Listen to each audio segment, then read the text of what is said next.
அன்பியும் YouTube இல்லந்தோறும் இறைசாட்சி உள்ளந்தோறும் மகிழ்ச்சி. அக்டோபரில் புனிதராக உயர்த்தப்பட உள்ள அருள் சகோதரி மரியா துரோன்காத்தி 2012ஆம் ஆண்டு திருத்தந்தை 16ஆம் பெனடிக்ட் அவர்களால் அருளாளராக அறிவிக்கப்பட்ட அருள் சகோதரி மரியா துரோன்காத்தி அவர்கள் தற்போது அக்டோபர் 19 அன்று திருத்தந்தை 14ஆம் லியோ அவர்களால் புனிதராக அறிவிக்கப்பட இருக்கின்றார். 2025ஆம் ஆண்டு அக்டோபர் 19 ஞாயிற்றுக்கிழமை உலக மறைபணி ஞாயிறன்று திருத்தந்தை 14ஆம் லியோ அவர்களால் புனிதராக அறிவிக்கப்பட இருக்கின்றார். அருளாளர் அருள் சகோதரி மரியா துரோன்காத்தி நான் ஒரு மறைபணியாளராக இருக்க வேண்டும் என்பதையே தனது உறுதியான நம்பிக்கையாக கொண்டு வாழ்ந்த இத்தாலியைச் சார்ந்த சலேசிய சபை அருள் சகோதரியான மரியா துரோன்காட்டி அவர்கள் 1883ஆம் ஆண்டு பிப்ரவரி 16 அன்று பிரேசியாவில் பிறந்தார்.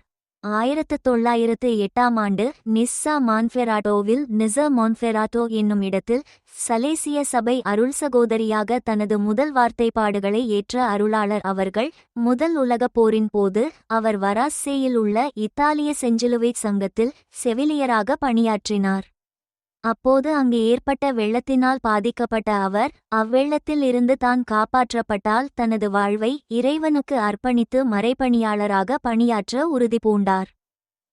இறை திருவுளத்தால் வெள்ளத்திலிருந்து மீட்கப்பட்ட அருளாளர் அவர்கள் 1922ஆம் ஆண்டில் சலேசிய மறைபணியாளராக ஈக்வதோர் என்னும் நாட்டிற்கு சென்றார்.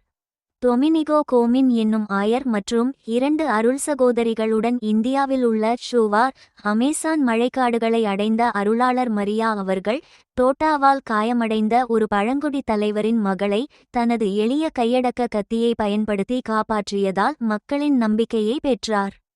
அந்த நிகழ்விலிருந்து மக்கள் அனைவராலும் லா மாட்ரசிட்டா என்று அன்போடு அழைக்கப்பட்டார். 44 ஆண்டுகளாக சகோதரி மரியா பழங்குடி மக்களுக்கு கடவுளின் வார்த்தையை அறிவித்ததோடு அவர்களுக்கு ஒரு செவிலியர், அறுவை சிகிச்சை நிபுணர், எலும்பியல் நிபுணர், பல் மருத்துவர் மற்றும் மருந்தாளுநராகவும் பணியாற்றினார்.